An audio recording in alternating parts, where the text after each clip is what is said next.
Hey there, all my YouTubians. Welcome back to another great update here of the Oldsmobile 85 442, the FEX3 that I've been building. I figured now's a good time to show you an update because I got some stuff done, and before I start putting things together here, I figured it's a good time for an update.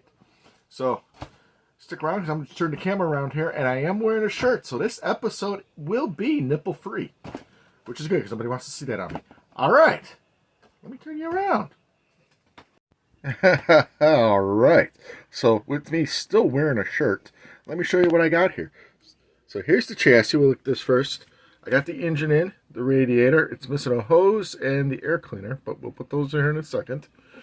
I think I'm going to do the hose when the body is on, because I think the hose, if I remember correctly, hits the sides there.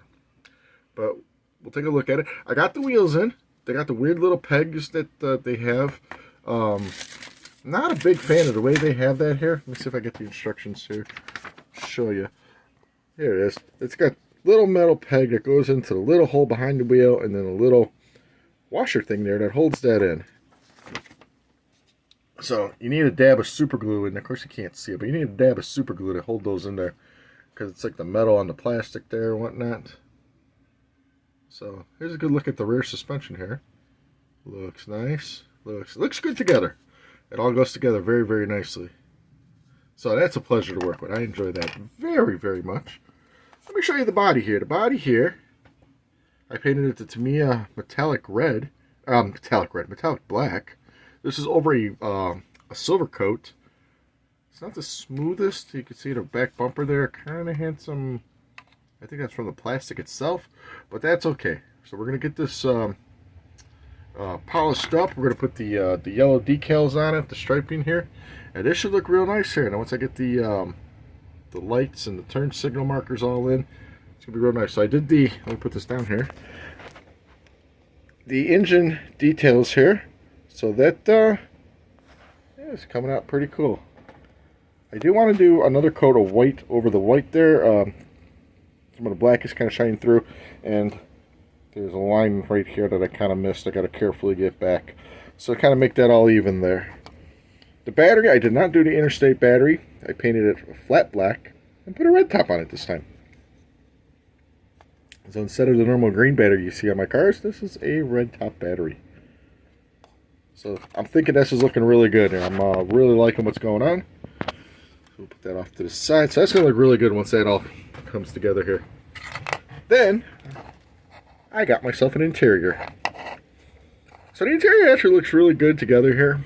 It was not what I originally planned. My plan was for the light gray, which is a Rust-Oleum, and I was going to do dark inserts where the lights gray is. But I didn't have any dark gray, so we just went with the gray that I had. I think it would have looked better with the dark gray, but you know what? It is what it is. It's got the decal gauges for the, well, decal for the gauges. Exactly what I said. Kind of hard to see when you get them back there. It's the dashboard here, or yeah, the gauge panel here is two separate pieces. So you put the decal here and then pop it over. There's a clear piece of plastic there that goes with it. Doesn't really show up as well as you would think it would. So I'm really happy with the way this is coming out here. This is going to look real nice when this is inside here. I'm going to paint the inside here a gray so the roof matches. And we're getting very, very close here. So we're getting close for the decals. In fact, the next thing I'm going to do is the decals. We're going to do the decal first. And then get all this together here. So hopefully the next video will actually be a done decaled body. It's actually kind of nice. This is kind of a side note. It's kind of nice as I don't have to paint any of the chrome trim, because looking at the pictures of the FEX, there is no chrome trim. So we're just going to leave that like that. I like when I put chrome trim around the windows because it actually looks really good. But man, is it a pain in the butt to do sometimes. Alright, so workbench is a little bit clean, but we'll clean it up here again and get it a clean starting spot. Alright everybody, I appreciate you watching. Don't forget to, if you haven't watched the previous videos, please watch the previous videos. I'm putting these in a, this Oldsmobile build in a folder so you can go back and watch them. And as promised, I kept my shirt on. I'll see you guys in the next video, the next update. Wherever you're at, whatever you're doing, taking care of yourselves.